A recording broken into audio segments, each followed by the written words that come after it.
¿Quiere monólogo? Dele el monólogo. Con ustedes, Tommy Mafia. Con ustedes, Dieguito Edgar. Yay. Y hoy, en particular, quiero agradecer especialmente, primero que nada, a la ubicación, porque estamos en un lugar increíblemente bueno, así que muchísimas gracias a toda la producción por hacer la gestión de este espacio. Estamos muy contentos y un poco también nerviosos realmente por arrancar este capítulo.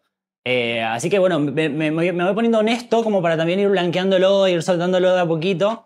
Así que gracias a Estudio T, gracias a todos los chicos que hicieron la producción de este lugar, de gestionar este espacio. Gracias a Fede, especialmente.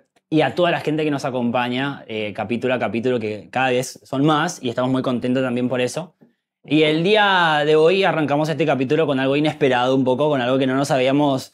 No estaba en los planes, no era algo planificado, no, en absoluto no era la intención de en el cuarto capítulo meter un invitado, porque incluso tuvimos esta discusión de en qué momento podríamos empezar a invitar gente. Y mirá qué cosa la vida, ¿no? Las vueltas que da la vida. Y el día de hoy tenemos a un invitado súper especial. Y bueno, vamos a dar un poco la introducción también. Una persona que tiene mucho recorrido en la narrativa que a nosotros nos convoca, que es el mundo del café, desde otra área, desde otra perspectiva, no quizás desde la barra interna como nosotros lo hacemos en la cotidianidad. Y me parece súper valioso y nutritivo también para nosotros como baristas alimentarnos de otras perspectivas, ¿no? De otras visiones. Así que sin más preámbulos... ¿Lo puedo decir? Dar la bienvenida. Con Darle la ustedes, bienvenida. Nicolás Artusi. Muchas gracias. Pará. ¿Vos me estás diciendo que soy el primer invitado? Sos el primer invitado, efectivamente. Voy a citar a un pensador contemporáneo, no Schopenhauer, sino el hombre araña, un gran poder implica una gran responsabilidad. Exactamente. Así que bueno, gracias por la invitación, aunque debo decir que me autoinvité.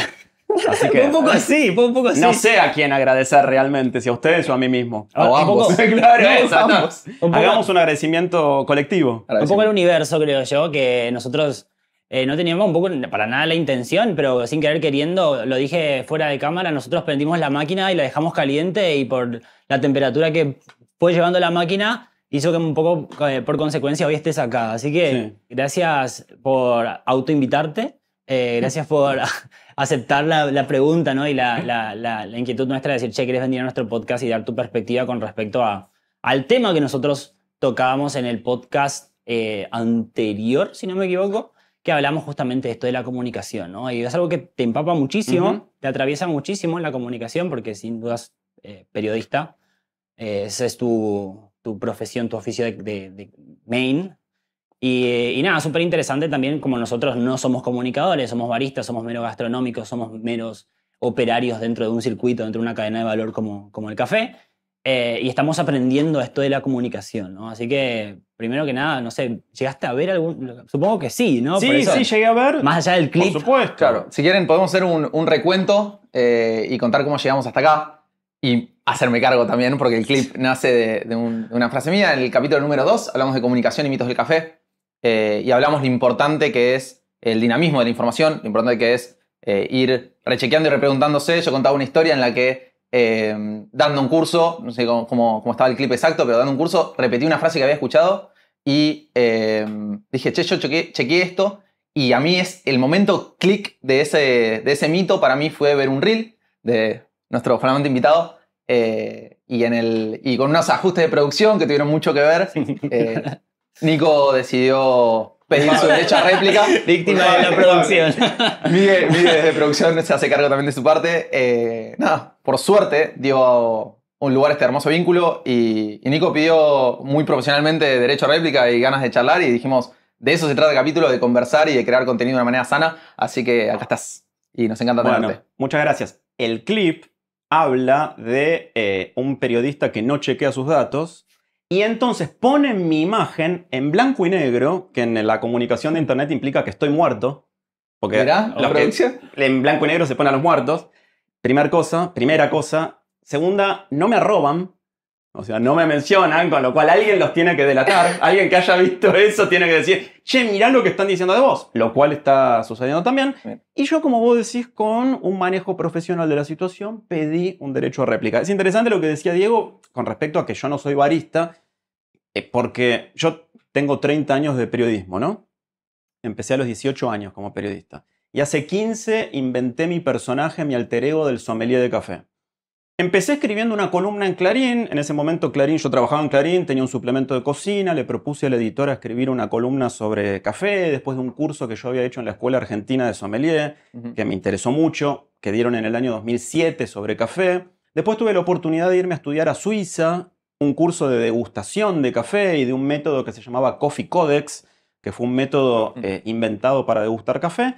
Cuando volví dije, bueno, voy a inventar un personaje que era como una especie de alter ego, que en ese entonces, cuando todavía no se hablaba de café de especialidad, cuando Starbucks llevaba un año en la Argentina, no había cafetería de especialidad, no se conocía prácticamente el concepto, era tan irónico o paródico como decir hoy sommelier de polenta, ¿entendés? O sommelier de bananita dolca. Increíble. Decir sommelier de café. Era como paródico, yo nunca pensé que iba a trascender. Claro. Era una broma. Empecé a escribir una columna en el suplemento de cocina de Clarín como el sommelier de café. Increíble. Podemos decir que seguís al café de cemento, o sea, sos Sí, el hipsterismo del hipsterismo del hipsterismo de café, o sea. Sí, soy pre-hipster. Me encanta. Y lo que pasó fue que empezó a crecer, me sirvió mucho este curso que yo hice en Suiza, empecé a aprender un montón, en un momento tuve la fantasía de decir, che, no hay nada prácticamente publicado en español sobre café, ningún libro, no hay una biblioteca del café, ¿por qué no la empiezo a escribir yo? Siempre con la idea de que fuera hacia el gran público, hacia el público masivo, porque yo trabajaba en un diario masivo, el público del diario más popular de la Argentina, en Clarín. Y en un momento tuve ese dilema, que ahora Diego no lo conoce, pero que de alguna manera lo intuye. Dije, en un momento cuando creció tanto el personaje del sommelier de café, dije, ¿qué hago? Me dedico 100% al café y me convierto en barista, me formo para ser barista, abro mi propia cafetería, empiezo a tostar café, importo café, no sé, todas las cosas que hace la gente que está en el café. O sigo siendo periodista, yo siempre me dediqué al periodismo cultural, e incorporo el café como uno más de los contenidos culturales de los cuales yo hablo. Yo siempre escribí sobre cine, vida cotidiana, libros, música, televisión. Entonces dije en ese momento, bueno, incorporo el café como un contenido cultural más. Y a partir de ahí, entonces, se empezó a modelar de otra manera el personaje del sommelier de café. Pero a mí nunca me interesó, por lo menos a partir de esa decisión que tomé, estar del otro lado de la barra, sino del lado del cliente siempre. Qué loco, perdón, qué loco, ¿no? Esto de la aclaración del personaje, porque yo creo que pasó tanto tiempo que la generación que no vio surgir ese personaje entiende otra cosa de lo que representa quizás el sommelier del café. Y que desde la perspectiva barista hay como a veces un quiebre conceptual, uno buscando su propio oficio y decir, che, me quiero dedicar al café de manera profesional, ¿qué hago? ¿Busco una carrera de barista o busco una carrera de sommelier de café? Y busco la carrera de sommelier de café y no la encuentro. Entonces como que se encuentra como en ese quizás tope como para seguir creciendo. Y me parece valioso aclarar la historia del personaje y cómo surgió, ¿no? Claro, o sea, sí, es como mi alias, pero yo sigo siendo periodista y escritor. Claro. Uno de mis temas es el café. Es un tema como hiper presente en mi vida. Pero también la literatura o el cine.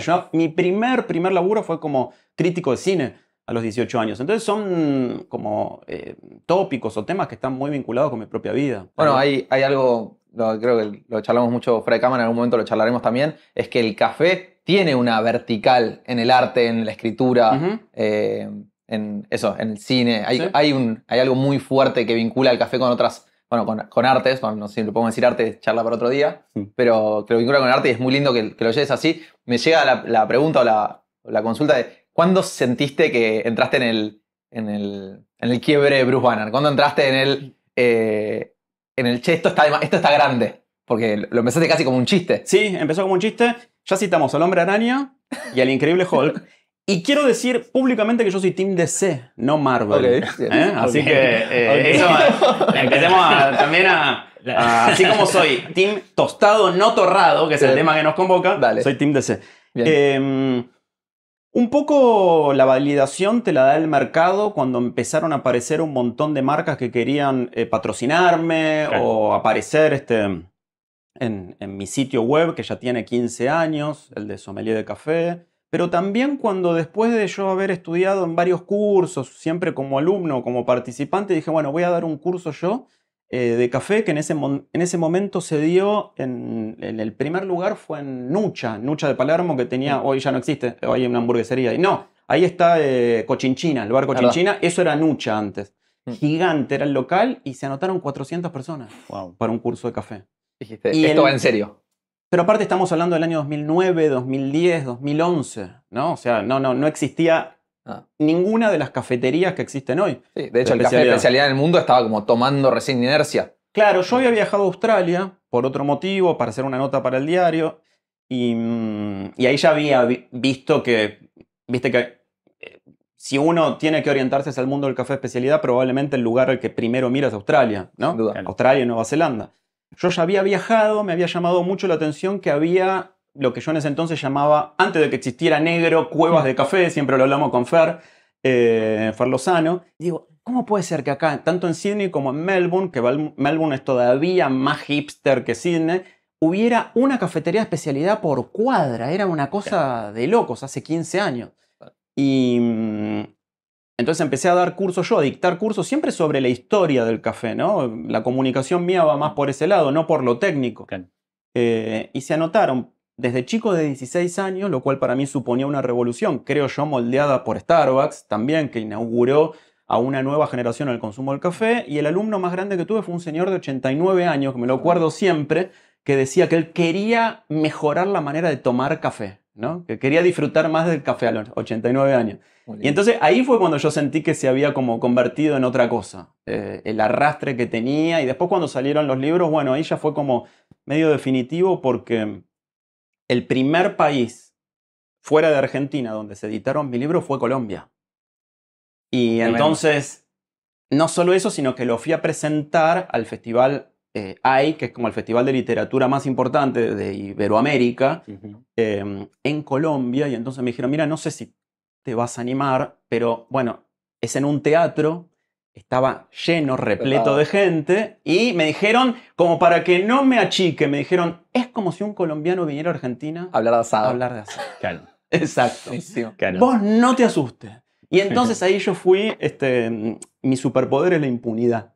Bueno, bien, amo. O sea, la impunidad total. Amo. Ay, Dios. Y bueno, y fue una experiencia... ¿Fue el primer libro? El primer libro, el libro Café, que salió en el 2014 y que salió con una edición especial para Colombia, con otra tapa y con un capítulo especialmente escrito para Colombia. Y a partir de ahí empezó un derrotero donde los libros salieron en México, Estados Unidos, Perú, el Caribe, Uruguay, Chile. Los tres. Claro, son 4 libros de café y ahora estoy sacando un quinto libro que sale en mayo. Pero... ¿Qué se va a llamar? ¿Tenemos algo? Es la primicia, un disclosure acá. Es la primicia. Me encanta. Atlas del café. Es un atlas. Ok. Me entusiasmó muchísimo porque es un viaje por los 80 países productores de café en el mundo. Son 80 capítulos con mapas y con dibujos y con mis letras. Para mí supuso un desafío porque, digamos, nosotros conocemos o podemos imaginar por cercana la historia del café en Brasil y la historia del café en Colombia, pero yo me propuse dividirlo en las 3 grandes zonas productoras de café en el mundo y hacer un capítulo de cada café. Entonces, ¿cómo es el café en Surinam? ¿O cómo es el café en Belice, en América? Y en África, ¿cómo es el café en Togo o en Benín? Y en Pacífico, ¿cómo es el café de Vanuatu o de Papúa Nueva Guinea? Y bueno, a partir de ahí pensé que iba a ser muy tortuoso porque dije, hay algunas cosas que son imposibles de averiguar y en realidad fue como un viaje. Fue como viajar sin salir de la compu. Me encanta esto que contás porque tenía mucha intriga. ¿Cómo es este proceso de escribir libros, no? Para vos, tienes algo muy lindo que valoro un montón, que es que se te nota que nace de una pulsión, de una necesidad, de una incógnita interna. Y después, como dijiste vos, el mercado lo valida, el mercado, la gente, que es más lindo que decir en el mercado, porque hay caras, hay señores de 89 años, hay chicos de 16 que compran ese libro y que interactúan con él. Pero me interesa un poco también tu parte para adentro, ¿no? Como te surge, no hay algo así o me gustaría que exista esto, ¿lo encarás desde qué lado? Nunca del lado de la mercadotecnia, digamos, nunca del lado de la especulación, porque si no, sería muy tortuoso de hacer y estoy en una etapa de mi vida donde priorizo el disfrute. Yo ya había escrito el manual del café, después el diccionario, y entonces siempre se pensó como una trilogía, ¿no? Una trilogía que en términos editoriales también es muy ambiciosa porque es en tapadura, que en la Argentina prácticamente no se imprime en tapadura, con ilustraciones, con un papel de alto gramaje, siempre respondiendo a esa ilusión inicial de escribir la biblioteca del café, ¿no? Y entonces dije, bueno, después de un manual, un diccionario, lo que sigue es un atlas, ¿no? Estaba pensado desde el principio, así. Y Y después hay algo como de la hechura, de la confección propia del libro que tiene que ver con lo personal. Yo necesito darle como un esqueleto, una estructura, entonces lo primero que hago es definir el índice, que para mí sin índice es imposible escribir, que es más o menos hacia dónde va, pero después siempre es como un viaje medio misterioso, que sabes dónde empieza y nunca sabes bien dónde termina, ¿no? Yo trato de ponerle una gracia, de imprimirle por lo menos de un estilo o de una idea personal a todo lo que escribo, que no sea anónimo, porque hoy vivimos en una época en la cual el dato es un commodity. Ese fue el primer desafío que yo tuve con el libro Café, con el primer libro que saqué. Dije, bueno, voy a contar la historia del café. Pero digo, el dato es un commodity, ¿no? La historia del pastor Caldi o el bautismo del café por Clemente VIII es algo que está en Wikipedia. Entonces la única manera que yo tenía de hacerlo atractivo era descomoditizarlo. Entonces cruzarlo con otros géneros, imprimir la historia personal o visión individual. Y bueno, a partir de ahí armé un poco como la base del camino que seguí después. Que de hecho de ese libro, cuando yo lo leí la primera vez, me costó como entenderlo porque buscaba como datos técnicos. Claro. Y entendí después de grande, un poco ya adulto y maduro quizás, de que no era la intención. De que es un libro meramente histórico. Y me interesa, me gusta mucho la manera en cómo narras en ese libro, en comparación a otros libros de historia. Lo que sí también, hablando de la trilogía de los libros, yo siento que hay también como un tema con la información del café que a veces como que va pasando el tiempo y no se sostiene eso. Y es muy difícil armar un libro que la información sea fiel en función a cómo va pasando la misma industria del café, porque lo que nosotros hablábamos como verdad absoluta hace 7 años, hoy quizás no lo es. Sí. Entonces, ¿vos sentís que quizás eso sea un desafío para quizás reedicionar algunos libros? ¿O cómo buscas esa información? Más allá de escribir el índice, en función del índice empezar a armar la narrativa. ¿Esa información lo pensás como para decir, che, en el futuro esto se va a permanecer? O... Es muy interesante eso porque ya que mencionamos de manera inesperada los cómics, viste que hay como eventos canónicos y eventos no canónicos dentro de las líneas de historietas o de los personajes de ficción. Y con las historias de las cosas también pasa lo mismo. Qué sé yo, mucha gente habla de la cuarta ola del café. Pero si vas a los libros, la cuarta ola del café no es canónica. Claro. Termina el canon en la tercera, ¿no? En definitiva, creo que no es tan importante. Porque estamos hablando de café, no de la bomba nuclear. ¿No? Entonces me parece que todos los libros son susceptibles de ser corregidos y aumentados en el futuro. O modificados en algunas cosas, pero yo nunca lo pienso así. Tampoco lo pienso como que lo que yo escribo va a quedar labrado en piedra, porque no es tan importante. Ni lo que yo tengo para decir, ni el tema del que estoy hablando. Aunque sea el centro de nuestras vidas, en definitiva, al final del día, como les gusta decir a los yankees, hay cosas que son más importantes. Entonces, a mí me interesa mucho, tal vez tenga que ver con mi profesión o mi oficio de periodista y que siempre laburé en diarios, que sea una Polaroid de la época, una Instagram, ¿no? Una instantánea de la época. Cuando yo escribí ese libro, en el año 2013, 2014, bueno, era una Polaroid de eso. Este libro, el nuevo, va a ser una Polaroid del 2025. Claro, se hablaba de eso, de esta forma, y está bien que sea una foto de ese momento. A veces lo hablamos con los tatuajes, yo soy el único del equipo que no tiene tatuajes, y digo, me cuesta pensar en que este tatuaje me represente para toda la vida. Los otros, el resto del equipo me mira como, vos sos tonto, me dicen. Como, las cosas no tienen que durar para siempre, no hace falta eso y me encanta que desde la experiencia lo digas así. Eso me lo dijo mi osteópata. Una vez que me tatué dije, sí, mira el tatuaje nuevo que me hice. Sí, fue una decisión porque va a quedar para siempre. Y él me dijo, para siempre no, lo que vos dures. Claro. Muy lindo. Sí. Igual, hermoso. O sea, yo creo que también los libros también son de épocas, como decís.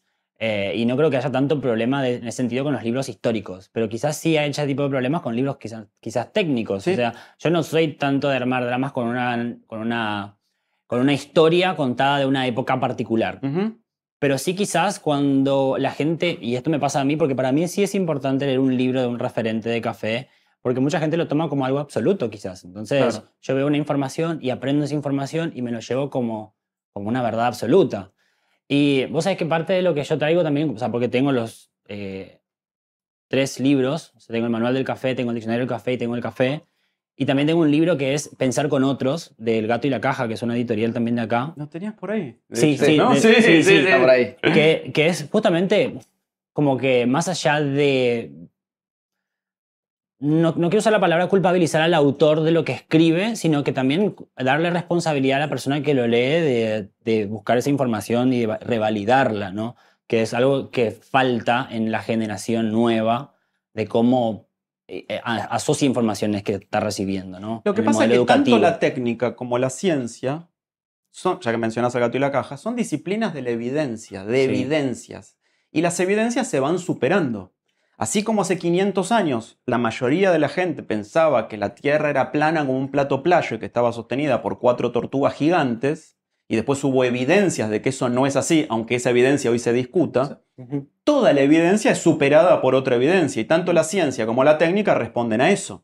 Hace 100 años la evidencia técnica decía que es imposible llegar a la Luna, y hoy nos estamos planteando si llegamos a Marte o no. Así que necesariamente son disciplinas perentorias. Bueno, hay algo muy interesante que estaba pensando recién, es el café tiene algo muy loco, que es que mezcla también esas disciplinas. Dijimos, está muy relacionado con el arte, con la artesanía, está relacionado con la historia, está relacionado también con una época muy oscura del mundo, de esclavitud, de conquista, tiene tantas vertientes, tantas aristas. Hoy en día es un precursor económico muy grande, el commodity y el specialty ambos mueven mucho dinero, mueven vidas, transforman regiones, y eso hace que escribir un solo libro de café con una sola arista es prácticamente imposible. Y también, de nuevo, poniendo esa empatía con el lector de esta persona, ¿lo va a ver con ojos de divulgación científica? ¿O lo va a ver como narrativa? ¿O lo va a ver como un documento histórico? Sí. Y eso complejiza mucho la situación. Y cuando nos ponemos revisionistas y esto de pensar en el poder revisar o en qué es una foto, se empiezan a mezclar la evidencia con lo histórico. Y le sumamos, por último, en esta maraña que estoy armando, se suma esto del commodity de la data que decías vos, Nico, me parece increíble, es que todo está chequeable, pero además todo está pervertible también. Claro. Porque a hoy todavía podés googlear, si googleás de una forma muy particular, te vas a encontrar un documento científico que dice que la Tierra es plana. Sí, exactamente. Entonces, ¿hasta cuándo nos ponemos talibanes o sesgados por todo hay que chequearlo? Porque eso también tiene su sesgo y tiene su fallo. El totalitarismo se muere muy rápido. Y con esto que vos decís, llegamos al elefante en la habitación, ¿no? Total. Que es al periodista que no chequea. Sí. A partir del torrado, del tal famoso Sin duda. torrado. Ese video, el que ustedes reprodujeron, en realidad no fue un video que divulgué yo. Esa fue una entrevista que me hicieron en Radio Nacional, creo que en el año 2018, 2019. Y hay una chica, una barista en Mendoza que se llama Lucecita, no sé si la conocen, que está en San Rafael, en Mendoza, y está haciendo mucho por la divulgación del café, que hará un año y medio, encontró ese video, justamente googleó café torrado. Y lo primero que le salió en YouTube fue un recorte de ese video donde yo hablaba en una radio, en la radio pública que llega a toda la Argentina, del café torrado. Y ella lo subió a internet. Ese video se hizo recontra viral y tuvo literalmente millones de reproducciones. Si va a quedar una sola cosa de todo lo que diga que sea esta, es que dejemos de tomar café torrado. En la Argentina tomamos café torrado, solo 5 países del mundo permiten vender café torrado, la Argentina es uno de ellos, y es el café al que se le agrega azúcar de manera artificial. Hablando de escalas, ¿no? También que es un lindo dato para poner, es las escalas hoy en día con los nuevos medios, es como increíble, incluso cuando vos no te puedes responsabilizar de divulgar ese contenido, como decís. Claro. Tremendo. Y entonces se recontra masificó. A mí todo el tiempo me están llamando de radio, de canal de televisión, de diario para que vaya a hablar del café y ¿Qué demás. opinas? Claro. ¿Qué opino? Eso era en el contexto de una entrevista donde me preguntaron por el café torrado, donde yo dije la frase que resultó siendo tan polémica. El café torrado está prohibido en todo el mundo, menos en 5 países y demás. El café torrado, primero me gustaría aclarar lo del café torrado. El café torrado puede ser discutible que esté prohibido o no, que es lo que vos decís en el video, pero no es discutible que solo está permitido en 5 países. El café torrado, por ejemplo, es común en Malasia y en Singapur, por ejemplo, o en algunas zonas de México también. Pero, por ejemplo, en Colombia está prohibido, literalmente prohibido por el Código Alimentario de Colombia, que dice que no se puede llamar café nada que tenga únicamente café dentro del paquete. Lo mismo pasa en los países centroamericanos, que son productores de café y que no solo prohíben el torrado, sino que prohíben el consumo, el cultivo de robusta en sus países. Está prohibido por ley, si es que un Código Alimentario tiene el estatuto de una ley. En algunos otros países, como los que adhieren a la Agencia Europea de Alimentación, está prohibido el café torrado. La nomenclatura. La nomenclatura, claro. Exactamente. Sí, nadie va a prohibir que tú estés café. Que tú estés café con azúcar y te lo tomes. Claro. Como tampoco nadie te prohíbe que le pongas veneno para ratas al café y te lo tomes. ¿No? En definitiva. Probablemente después vayas preso. Claro, claro. Algunos tostadores de torrado deberían ir presos también, pero por otros motivos. Entonces, preso lo quiero, claro, preso. Lo quiero preso. Entonces, hay 5 países del mundo que por costumbre, Argentina, Paraguay, España, tienen permitido el café torrado según su código alimentario. En el resto del mundo, en algunos países está expresamente prohibido, en otros países no está prohibido, pero no se consume, en otros países ni se conoce. Claro, hay gente que en algunos países directamente no saben. Nunca han escuchado hablar y mejor que siga así. No hay una palabra en inglés para el café torrado. Se le dice torrefacto coffee. Se usa la palabra en español. Claro. Entonces, ese es el primer punto, ¿no? El café torrado en sí. Vos dirás, ¿es un reduccionismo decir que está prohibido en todo el mundo? Bueno, tal vez mi oficio como periodista me obligue a hacer reduccionismo, porque tengo que, como oficio, tengo que transmitir conceptos muy complejos para audiencias masivas que de alguna manera tienen que quedarse con lo principal, exacto, de la información. Antes incluso de la época del bait, ¿no? La técnica periodística habla de eso, es la idea del título, de la pirámide invertida, del copete y la bajada. Entonces, creo yo que es más fácil. Y es más extensivo como mensaje decir que el café torrado está prohibido en el resto del mundo que decir, bueno, ta. Eso como primera cosa. Creo que además, cuando ustedes hicieron ese video, había una situación de contexto que para mí dificultó parte del mensaje que ustedes dieron. ¿Por qué? Porque la Cámara Argentina del Café en este momento está lanzando, y ha lanzado de hecho, una campaña a nivel nacional con periodistas pagos y con medios pagos para defender el consumo de café torrado. Lo sé de primera mano. Claro. Porque una persona de la Cámara Argentina del Café me llamó y me lo contó. Unas semanas antes de que saliera el video que hicieron ustedes, en muchos medios masivos de comunicación, fue un domingo, aparecieron notas que decían la mentira sobre el café torrado. O la verdad sobre el café torrado, como vos quieras. No hace mal a la salud, el azúcar es buenísimo, la acrilamida no es cancerígena, no está prohibido en el resto del mundo y demás. Y había 2 datos que delataban que era una nota paga. A ver. Las notas aparecían sin firma y no mencionaban ninguna fuente. Porque sé que buscaron muchos nutricionistas y muchos referentes que validaran ese mensaje y todos se negaron. Claro. Cuando pasó eso, que es una deslealtad periodística total, porque cuando hay una nota paga, el medio tiene la obligación de poner espacio de publicidad o contenido publicitario o demás. La mayoría de los medios no lo hicieron. Y estoy hablando de todos los medios grandes masivos de la Argentina, que aceptaron una pauta publicitaria, que disfrazaron de periodismo para decir que el café torrado es bueno. Claro.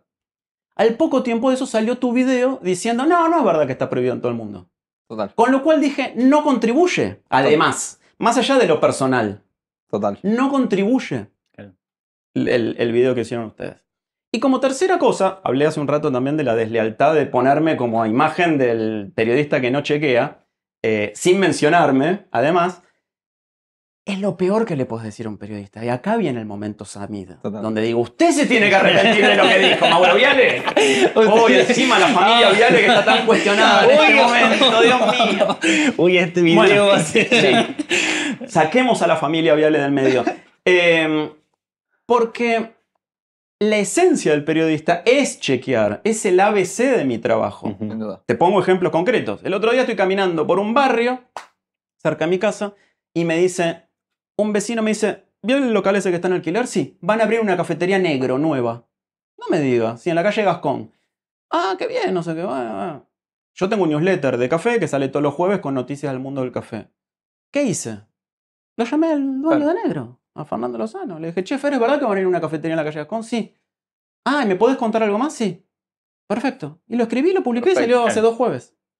Hace poco conocimos la lista de las 100 mejores cafeterías del mundo, de las cuales hay 6 o 5 en Argentina. Sí. Algunos medios pusieron 5, otros pusieron 6. Yo puse 5. ¿Por qué? Porque una de las 6 está cerrada. Claro. ¿No? Que es All Saints. ¿Y entonces qué hice? Dije, abierta, está cerrada, qué sé yo. Lo llamé a Sebastián. Claro. el dueño del Saints. Sí. Le pregunté, che, hay mucha confusión. ¿Están abiertos o están cerrados? Y él me dijo, estamos en refacción, pero vamos a volver. ¿Dónde? No sé. Bueno, Claro. eso es lo que va a salir publicado el próximo jueves. Entonces, que se le diga a un periodista que no chequea Sí. Igual es romperle el corazón. Claro, de esa parte como que un poco... Si uno ve el video completo, tampoco como que hace alusión puntual a eso, pero entiendo que somos víctimas del clip y Lógico. del recorte. Yo quería preguntarte cómo te sentiste, y bueno, lo contaste recién cómo te sentiste con respecto a eso. Era una pregunta que tenía como pendiente. Y porque entiendo que no es una situación verla cómoda y la respuesta también y todo. Por eso también decía que prendimos la máquina de espresso y la dejamos caliente. Sí, sí, sí. De mi parte, no siento que me arrepienta de eso porque por eso estás hoy acá y Sí, para sí. mí como que es muy nutritivo incluso para la comunidad cafetera que podamos unir las perspectivas y la gente que tiene impacto en la comunicación verdaderamente y por sobre todas las cosas la gente que tiene buena intención en la comunicación. Ujú. Y a veces en el afán de justamente no chequear la información y de no pensar con otros, tomamos simplemente los clips y armamos conclusiones y somos víctimas del prejuicio. Bueno, un aprendizaje lindo, Die, es esto de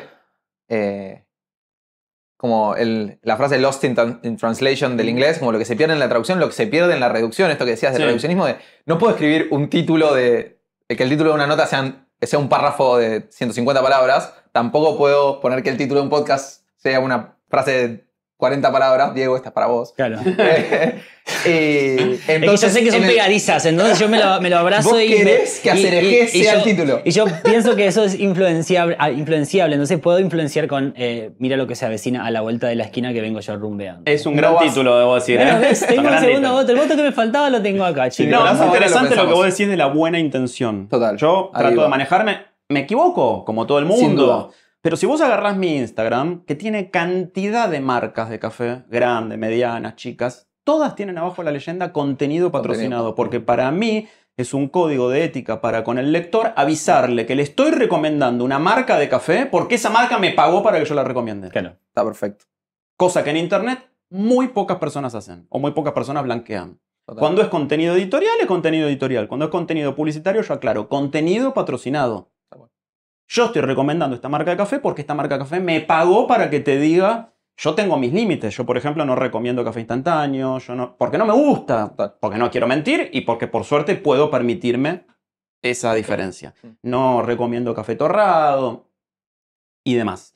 Pero con respecto a lo que vos planteabas recién del reduccionismo y del chequear y eso, es la esencia de la honestidad en el laburo como periodista. Y yo, insisto, me puedo equivocar como cualquier persona, pero trato de ser honesto. Sí, Y ahí- si vos tenés ese norte, qué sé yo, te podés equivocar, pero tampoco tanto. Sí, sí, sí. Es que ahí va, creo que también es una combinación de buena intención con transparencia. Porque de hecho también eso, una buena intención que no es transparente también queda, eso no le brilla a la luz y queda en tela Sí. de juicio. ¿no? Y quedó en el aire algo que me decía Diego, perdón, cómo me enteré o cómo me sentí. Estoy muy acostumbrado a bueno. conversar, y a mí me encanta conversar también. Yo no lo había visto el video porque no me arrobaron, Sí. lo cual, insisto, también creo que es una deslealtad, porque Bien. es como vedarle al otro la posibilidad de contestar, si no lo arrobas. Totalmente. Y el dueño de una cafetería me escribió, esto lo deben haber publicado un domingo, porque me escribió un lunes a la mañana y me dijo, literal, decile a tu abogado que ponga una sesión de intercesión por derecho de imagen y que levanten el video. Yo le dije, ni en pedo, Claro. ni loco, ¿entendés? Y entonces ahí vi el video y dije, qué chimuelo que son estos dos. Y les puse el mensaje ese, Sí, ¿entendés? sí, sí, sí, Les pido derecho a réplica, qué sé Voy yo, contra. y aquí estamos. Sí, sí, pero sí. nunca pasó de eso. De hecho, una charla que tuvimos en Petit Comité fue va a caer Nico con los abogados. Va a caer Nico con los abogados y era algo que... No sabés si no están afuera. No, Claro, no sabemos si todavía nos no están sabemos. esperando. Depende de cómo Claro. termine la charla. Está Te el pongo, sí. como se dice ahora, bozal legal. Bozal legal. Nos vemos en tribunales. Claro. Nos vemos, siempre quise decir eso igual. ¿eh? Sí, sí, es O sea, como, hermoso. como parte de mi charla. Pero, o sea, primero que nada, eso, ¿no? O sea, primero, de mi parte, como, no sé si pedir disculpas, pero entiendo el error nuestro como parte también del aprendizaje de nuevos comunicadores, porque si bien, como te decía al comienzo, nosotros nos dedicamos al café desde este lado de la barra, y es algo que siempre lo digo en los cursos también, hay una gran diferencia entre los baristas y los bartenders Sí. en la forma en cómo comunican lo que hacen detrás de barra, Sí, ¿no? a mí no me gusta dar consejos, pero les voy a dar uno solo. lo recibimos. Siempre la culpa de la producción. Siempre. Es la culpa de la producción. Siempre. O sea, los talentos nunca se equivocan. Es la culpa de la producción. Siempre es culpa de la producción. Gracias. ¿Entendés? Aunque el tipo esté conduciendo el programa con un chumbo arriba de la mesa, siempre es culpa de la producción. Producción no se dio cuenta y no lo sacó. Exacto. Claro. Es culpa de la producción. Pero bueno, Bien, eso por un lado. Y por otro lado también, o sea, no me arrepiento del todo porque por eso estás acá y yo sentía y tenía la fe, lo hablaba con Tommy también. Yo siento que hay una expectativa con respecto al mundo barístico, de lo que piensa con respecto a lo que es Nico Artusi y toda su trayectoria como sommelier de café, sin entender que es un personaje. Sí. Entonces me parece hermoso que la gente pueda ver quizás un video y decir, che, esto es un personaje mío, yo lo creo en este contexto, que la gente pueda ver ese lado de la intención tuya de crear ese personaje y cuáles son tus expectativas con respecto a lo que hiciste, ¿no? Y de nuestra parte, y yo supongo que Tommy también, o sea, sentite libre de en algún momento si necesitas chequear o buscar ciertas informaciones como para poder darle como también como que ese sostén del profesional que está todos los días detrás de barra, ¿no? O sea, de lo que pasa con el café, como parte de decir, che, voy a escribir un atlas, pero vamos a viajar a Uganda para decir cómo se hace la producción. No hace falta, primero que no es posible materialmente, pero por ejemplo, vos mencionás el atlas, yo usé un abanico tan amplio de fuentes diversas que llegó hasta la CIA, la Central de Inteligencia de Estados Unidos, que yo no sabía, tiene un sitio web donde publica la CIA información validada sobre países en los que opera la CIA, que son por lo general datos económicos o de importaciones o de exportaciones. Así llega a la página de la CIA para poder averiguar, por ejemplo, cuántas bolsas de café exporta República Democrática del Congo. Perfecto. ¿No? Pero volviendo a la importancia de chequear, imagínate que uno de los libros que yo escribí es un diccionario. Sí. Es imposible. Todo diccionario tiene como una pretensión de canon. A diferencia del Atlas. El Atlas es fallido y falible por definición porque es imposible representar un territorio sobre el papel. 100%. Bueno, lo que hablábamos de desde dónde lo mirás. Exacto. Desde lo fáctico, desde lo histórico. Ya empieza fallido. Pero es lo que asume el tipo que escribe un Atlas. Es imposible representar el 3D en 2D. Listo, perfecto. En cambio el diccionario no. El diccionario es canónico. Y entonces para escribir un diccionario que tiene literalmente cientos de entradas, el único trabajo que hay que hacer es chequear, ¿no?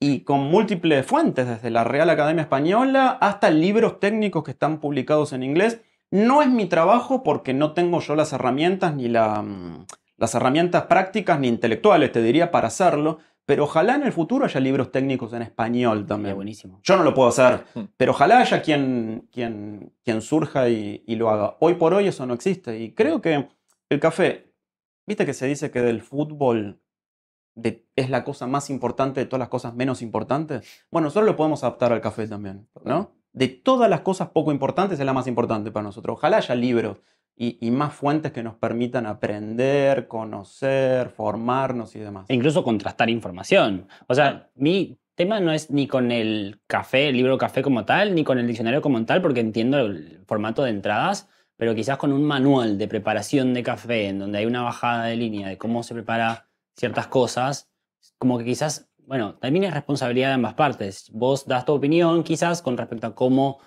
es el mapeo sensorial en la lengua en función a la expectativa de lo que la gente prueba. Y después está lo real de cómo funcionan tus papilas gustativas, claro, desde la perspectiva de la fisiología del gusto. No, y también hay que tener en cuenta cuál es el público al que está destinado eso. El manual del café, que tiene como subtítulo guía definitiva para comprar, preparar y tomar café, está dedicado a la persona que compra café en el supermercado. No es un texto profesional, no es un texto técnico, no está pensado ni para los baristas, ni para gente que se dedica a la degustación profesional, ni para Q-graders, ni para... Está dedicado, que ese es mi público, porque yo siempre trabajé en medios masivos de comunicación. A una persona que de golpe advierte que viene tomando café instantáneo, que viene tomando café torrado, que es diferente el café que toma en la casa del café que toma en el bar, que descubrió el concepto de café de especialidad y que necesita un primer acercamiento tan cercano, tan masivo como un libro publicado por Editorial Planeta, que es lo más masivo dentro de las editoriales en Hispanoamérica, que le permita mejorar la experiencia en su casa. Es ese público, ¿no? Por eso insisto, yo no podría escribir un libro técnico. Claro. No, a mí me pasó. No tengo las herramientas. Por ejemplo, en un momento cuando yo comenzaba a trabajar con café y justamente esta problemática de que no haya literatura en español, Y bueno, voy a leer el manual del café. Entonces digo, bueno, para entender mi paladar, lo que hago es buscar el mapa de la lengua y buscar en dónde tengo mayor sensibilidad en el paladar. Bueno, listo, tengo la sensibilidad en los costados, pruebo y no me pasa. Porque no hay algo fisiológico que haga que suceda eso. Entonces es otro el contexto de cómo reacciona el paladar y todo eso. Entonces como que siento que desde la gente que toma eso como algo, como una Biblia para formarse, ahí está como el error principal a la hora de la literatura. Pero si es una guía definitiva para el consumidor final, no pensás que quizás pueda confundir ese tipo de... Bueno, Yo pienso que, perdona, No, sí, por favor. Viste que está esta frase, este lugar común de decir sobre gustos no hay nada escrito, que es una de las frases más mentirosas que hay, Sí, porque hay está- libros de hace 300 años sobre el gusto, como La fisiología del gusto de Brillat Savarin. Sí, sí. ¿No? Entonces, sobre gustos es de lo que más se viene escribiendo. Hay un reduccionismo en eso, por supuesto, en bajar al papel un montón de conceptos, como por ejemplo los de las zonas de la lengua, que son los palotes de la degustación. Una persona que empieza a escribir, a leer y a escribir, no se le empiezan enseñando los diptongos, Claro. sino las vocales, ¿no? Ahí está el reduccionismo y lo gráfico lo gráfico del gráfico, lo gráfico del dibujo, lo reduccionista de eso. Vos podés decir, bueno, pero acá tenés dibujado, no sé, 5 sabores y el umami no lo pones. Claro. Bueno, es un reduccionismo también eso. Y va a llegar alguien con el bombo y el platillo y va a hacer un video y un reel. Porque si Claro. queremos escondernos en los extremismos, en la manera más fácil, es la zona de confort más linda para decir, no, lo que él hace está mal y polarizarnos, que es algo que sucede mucho hoy en día y viene sucediendo un montón. Sí, y lo que plantea Diego es muy interesante porque es un debate casi filosófico que lleva siglos, ¿no? Y que tiene que ver con los sentidos de la percepción. ¿Por qué, por ejemplo, con la vista, que es el más privilegiado de los 5 sentidos o el más ponderado, porque cualquier persona te diría que aceptaría con bastante resignación perder el olfato, pero nadie aceptaría perder la vista en una apuesta? ¿Por qué no hay inequívocos con la vista? ¿No? Porque existe una convención universal que dice que esta copa de o ese vaso es rosa. Claro. Y entonces yo te digo que es rosa, vos lo ves rosa, vos lo ves rosa, estamos todos, hay una convención, aunque yo no sé cómo ves vos el rosa. Claro. Y nunca lo voy a saber, como tampoco sabemos a ciencia cierta si es cierto que los perros ven en blanco y negro. No sabemos porque no pudimos replicar el cerebro de un perro. Con otros sentidos, como el olfato o con el gusto, es más difícil de aplicar esa regla universal de que esto es rosa y es rosa, o de que esto es amargo y es amargo. Y entonces, ¿qué se hace? De nuevo, se baja el reduccionismo de los palotes, a enseñar las vocales. Pero cuando nosotros decimos, che, este café sabe amargo, estamos, y este es el debate que no se resuelve casi filosóficamente, estamos replicando la experiencia de decir, este vaso es rosa, o en realidad estamos tratando de universalizar una noción que es únicamente íntima e individual. Okay. Porque esa percepción de lo amargo tiene que ver, sí, con valores universales del amargor, pero también con tu historia. Vale. O con que hayas probado algo amargo o algo dulce antes. Y podemos ir más profundo también. Hay una cuestión genética de base y hay una cuestión de cultura y de costumbre. De Exacto, hecho, algo sí. muy loco, voy a ser insistente, les pido disculpas con que el café es muy transversal a un montón de cosas, pero es parte de la cultura y la historia de cada individuo. Entonces, si vos venís tolerando un amargor, lo hemos hablado contigo en otros capítulos, tolerando un cierto nivel de amargor, bueno, hay cosas que para vos no van a ser amargos, porque tu cuerpo lo va a dar por registrado. Y para otra persona, por ahí es lo peor que le hiciste en una semana. Sobre todo en la Argentina, donde hay cantidad de estudios científicos, uno puede confiar en ellos o no, los estudios científicos, que dicen que el pueblo argentino tiene una predilección por los sabores amargos, por el amargor. Por eso es tan popular el mate, por eso es tan popular el fernet, por eso es tan popular el café sin azúcar, eventualmente. Y es una influencia también un poco italiana el tema del... Claro, y es una cosa... antropológico. Vos mencionas lo genético, yo menciono lo histórico individual, se suma lo cultural, son un montón de capas. Sí, sí, y sí. entonces eso no está resuelto. Yo creo que también, desde mi lado, te digo, como profesional, es llevar lo técnico y lo objetivo a un lenguaje cristiano subjetivo. Porque todo el mundo, y esto me pasa en clases que doy, de análisis sensorial, en donde digo, no, pero el sabor es subjetivo. Depende. O sea, porque vos podés ir a un museo y decir si te gusta o no una obra de arte. Pero cuando empezás a interiorizarte en cómo se hizo esa obra de arte, en qué contexto se hizo esa obra de arte, qué materiales utilizaron para hacer esa obra de arte, le empezás a dar valor y decís, no es lo mismo. A mí me parece que también lo mismo con la apreciación de los alimentos, porque el café es un alimento por sobre todas las cosas Y siempre a todos los alumnos que pasan por mi escuela les digo, todo lo que vos aprendés del café es extrapolable a cualquier alimento. La trazabilidad, el análisis sensorial, etc. Entonces, me parece que es valioso que la gente pueda entender un paladar desde un consenso flexible, en cierta forma, pero que los profesionales tengan cierta estructura para poder analizar sensorialmente. Porque decir que lo que para mí es amargo, para otra persona no lo es hablar de una cuestión de tolerancia, pero no una cuestión de que eso no es amargo, porque el amargo está. O sea, si vos aislás un componente amargo y lo probás aislado, todos lo podemos percibir en mayor o menor medida. Ahora está en ponerle consenso para armar una escala a todo eso y decidir cuánto uno percibe en función a todo eso. Yo creo que ahí es donde se empieza a poner como técnico y específico eso y quizás abruma a una persona que solamente quiere leer y elegir qué café va a tomar. Bueno, es linda que usaste la palabra abrumador. Es que ahí nace la paradoja, justamente como decía Nico recién, de que la única manera de chequearlo es sintiéndolo. Entonces hay un principio de incertidumbre ahí, como si nos vamos a la ciencia, en el que en el momento que lo chequeás ya estás atado a tu mismo sesgo. Y lo más frustrante de todo es que somos una sociedad, hoy por hoy, por la corriente filosófica que predomina en el mundo, muy... que se abstiene mucho a la paradoja. No estamos tan entrenados en la lógica paradójica. Entonces, que algo sea y no sea nos rompe el bocho como sociedad. Claro, y aparte es imposible de confrontar cómo lo siente el otro. Claro. Por eso esto que estamos conversando acá, para mí es uno de los debates más antiguos, fructíferos, interesantes, fascinantes de la historia, que es la distinción entre subjetivo y objetivo. Sí.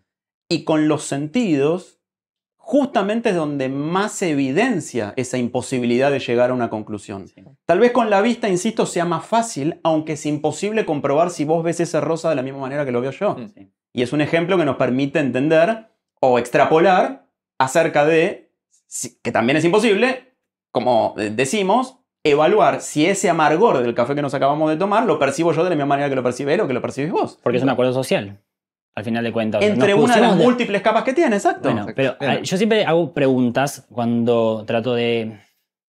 como que trato de sacar la ficha de los baristas, futuros baristas. Porque a veces me pasa esto, ¿no? Che, probemos un café juntos. ¿Y te gusta? Sí. Y lo probás y es ácido. Sí, sí. Y la siguiente pregunta que hago para poder... Porque obviamente también el barista está como empapado de tolerancia. O sea, ya acepta el café ácido como base, entonces todo lo que prueba ácido le gusta, porque porque está aceptado que es un atributo positivo y entonces hay también un convencimiento colectivo de que es algo que debe valorarse. Mi siguiente pregunta ¿es democrático? Que es algo que también mencioné en un podcast pasado, que lo uso mucho como referencia, porque mi idea es, vos calibrás para el otro, no calibrás para vos. Y a veces en el afán de diferenciarse del café comercial, que es negro, caliente y amargo, los baristas del café de especialidad hacen frío, corto y ácidos. Sí, por oposición. Sí, por oposición, por diferenciación. Por grieta. Y no hay un balance, no hay una búsqueda de balance. Pero esa construcción de balance es democrática, porque yo siento que el balance es algo que le gustaría a la mayoría. O de coherencia también, porque vos puede ser cuando hay buena intención y transparencia, como dijimos recién, un barista, un profesional del café o un consumidor puede decir, mi cafetería busca servir esto para este público, porque por ahí justamente tu búsqueda es que no sea democrático. Che, quiero servirle a muy poca gente, me abstengo, como decíamos hoy con Fede, al público que me toque, si lo queremos ver de un lado mercantil, pero decido servir un café y lo hago a conciencia, con buena intención, porque no es que quiero hacerle un mal trago a alguien, pero soy abierto en que mi búsqueda es un café transgresor, ácido o concentrado, o que sea, lo hablábamos también fuera de cámara con un proyecto que estamos abriendo en zona microcentro, que tiene que ser en ese caso más democrático, puede no serlo, y está. ¿Sí? Y no quiero ni siquiera decir está bien, porque lo pondría en tela de juicio por definirlo así, pero es viable. Digo, soy buena intención, transparencia, me da un producto que se lo entrego a alguien y hay un intercambio y es súper lindo, que es un poco esto. Hay una frase que yo siempre repito y que es muy discutida porque va a contramano de esta época, que es, si encontraste tu zona de confort, quédate ahí. Eso pienso yo para mi vida y trato de que mis amigos... encontraste, el mundo ya es lo suficientemente incómodo, hostil, áspero, para que salgas de la comodidad. Quédate ahí. Y le extrapolo al café y digo, en definitiva, al final de la cuenta, tiene que ser una experiencia gozosa. Tiene que ser algo disfrutable. Sí. Digo, porque para sufrir está la vida. ¿Entendés? Sí. Encontrar el café que te gusta y repetilo. Claro. ¿Te encontraste el café que te gusta? Toma el mismo todo. Dale el día. caña. Digo, si querés tener voluntad de exploración y todo, buenísimo. Porque ahí está bueno poder descubrir otras cosas que te gustan. Pero en definitiva, no hay que perder de vista que estamos hablando de algo que tiene que ser disfrutable, ¿no? Y que tiene que ser gozoso, como cualquier experiencia humana, más aún aquellas que están vinculadas con la exploración de los sentidos. Claro, tal cual.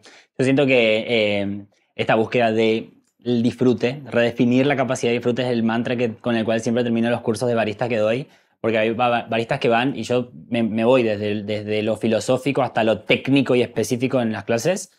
Y a veces los baristas se obsesionan tanto con este tema de las variables, los números y el 0,1 gramo de café que le están sacando. Y le digo, perdiste la capacidad de disfrute. Exacto.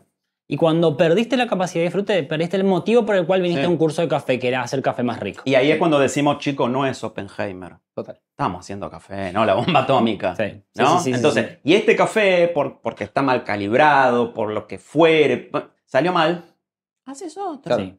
Y si hoy sale mal, mañana haces otro. Sí. Y no pasa nada. Total. Aunque... Estamos tironeados, perdón, te Sí. interrumpo, pero me encanta que son frases, con Diego nos dimos cuenta en el correr de estos capítulos que nos parecemos un montón en algunas cosas, y es una frase también que digo mucho, esto de, al fin de cuentas, es agua y café.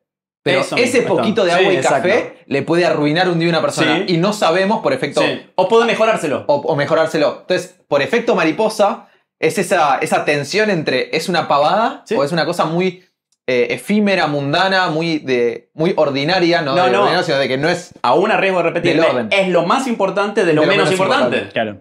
Pero bueno, aún así, como es parte de mi profesión y mi oficio, yo siento que estoy muy agradecido por haber terminado en este rubro, en el mundo del café.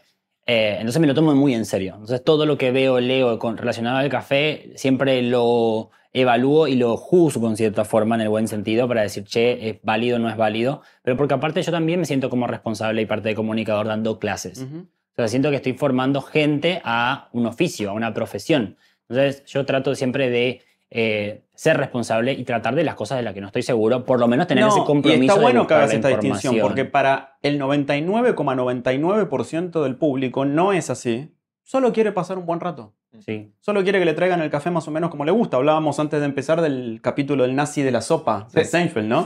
Y entonces, ¿hasta qué punto uno, por disfrutar de la mejor sopa del mundo, está dispuesto a que le grite un nazi en el oído? ¿No? Si en definitiva, más allá de que nosotros que somos bichos raros porque hacemos de esto el eje de nuestra vida profesional, para la mayoría de las personas es una cosa que tiene que ver con eso, con disfrutar un momento. Ujú. Y cuando hacemos el ejemplo del nazi de la sopa es, si al argentino, aparte que está muy moldeado por el gusto del café brasileño, tostado oscuro, negro, caliente, lo que hablábamos del gusto típico de un cliente del microcentro, ¿por qué obligarlo a tomar el café tibio, lo cual al tipo le va a parecer frío? ¿No? Digo, bueno, ¿se lo puede evangelizar? Sí, obvio, es un camino, pero tiene que ser un camino compartido. Sí. Y la persona también tiene que tener el interés de hacerlo, ¿no? Y el hecho de poner la palabra evangelizar un poco se para en la base de que vos tenés la verdad. También, como si yo te Exacto. tengo que transformar porque la verdad la tengo Exacto. yo. Y eso es de base algo muy... No perdamos muy de vista constante. que el café llegó a Latinoamérica gracias a los monjes jesuitas, ¿no? Que querían evangelizar con el café y obligar a expiar los pecados de los fieles cultivando café. Así que Claro. hay algo que también está muy vinculado con lo sagrado del café. Empezó en el Islam, siguió con los sufíes, llegó al Vaticano, lo trajeron acá los jesuitas. Hay algo evidentemente que tiene que ver, así como nadie discute que el vino es una bebida sagrada. De hecho, ayer la iglesia anglicana en Inglaterra sacó un postulado donde dice que el vino de misa en Inglaterra tiene que tener alcohol, porque querían introducir una variante de vino sin alcohol. Y dijeron, no, es esencial para el vino y es la sangre de Cristo. Claro. No lo podemos modificar. Punto. Bueno, el café le decían el vino árabe, así que Claro. también es una bebida sagrada. así Ahí que- va. Sí, sin duda, y comparten un montón de cosas. Claro. La fermentación, hay algo ahora y estamos haciendo una construcción enorme alrededor de la fermentación en el mundo, y hay algo ahí medio mágico que quedará para otro capítulo. Para otro capítulo. Si quieres intervenir, te invitaremos, te citaremos, Vengo también, te sí. arrobaremos en ese caso. Sí, si me convidan café, vengo siempre. Bien, me encantó. Seguro, eso no va a faltar. Y siempre digo, bueno, también como el tema barístico y terminar, porque yo siento que hay mucho error en el barista de asumir siempre mucha información. Y yo siento que tiene que tener esa capacidad camaleónica de siempre ser profesional y a la vez ser maleable en la manera en cómo comunica lo técnico que tiene el barista, ¿no? Y lo enseño con la capacidad que tenía David Bowie para trascender y cambiar en sus discos y sus conciertos y sus recitales, que por eso siempre lo uso como ejemplo. Sean como la camaleónica Bowie, que se transformaba para diferentes recitales y conciertos, entonces transformémonos los baristas nosotros como empatizando en lo que busca el cliente, ¿no? Empatizando en lo que la necesidad del otro y no imponiendo lo que nosotros pensamos técnicamente que es el café. Ya medio cerrando, creo que vale la pena y no es menor. Por un lado, agradecerte No, yo les agradezco enormemente por me hayan invitado. No, por no demandarnos. Agradecerte por no inclinar una demanda. Todavía no cantes victoria. No, principalmente un Ahora que agradecimiento. yo tengo un bufete y no me refiero al restaurante de un club. Tengo un bufete que me respalda. Un bufete. No, por un lado es el agradecimiento personal mío a que nos hayas traído de nuevo la línea del disfrute. Creo que fue algo, a mí hoy me dio muchísimo. Eso, como no perder el disfrute, me parece excelente. Disculparnos, que yo creo que las disculpas siempre hay que decirlas, no hay que darlas por supuestas. Disculparnos por nuestros errores de, como decís vos, de chimuelos, de iniciantes. Todos tus consejos seguro darán un montón de frutos y los valoramos un montón porque tu trayectoria es tremenda. Y bueno, este espacio creo que habla un montón de eso, de disfrutar de la charla. Como decía Diego recién, no me arrepiento, no nos arrepentimos porque nos trajeron hasta acá y fue un día increíble, así que agradecerte un montón. Yo les agradezco a ustedes. Fue una velada muy buena, muy positiva, muy productiva, en un punto frustrante también porque no nos agarramos a piñas como en la televisión, ¿no? Lo cual siempre te da para el bait, para el pico de rating y todo, pero si quieren ahora lo podemos simular, lo podemos cortar ahora, como que nos peleamos para que la gente entre, vea y después descubra que hubo acuerdo. La batalla de sommelier con los baristas, ¿no? La que todos estaban esperando, capaz. Me gusta eso. O podemos pelearnos con una bandeja y sin que se caiga ninguna taza. Y se rompa. En un guante una bandeja, en una mano un guante y en la otra una bandeja. Pelea de mozos. Es buena esa, ¿eh? Celebrity Deathmatch. Me encanta. De las épocas en Gracias, en serio, muchas gracias. Gracias a vos, Nico. Gracias, Diego, por compartir conmigo siempre. Gracias, producción. Gracias a ustedes, ladies and gentlemen and others, And others. por vernos una vez más. Nos vemos en la próxima. Yay.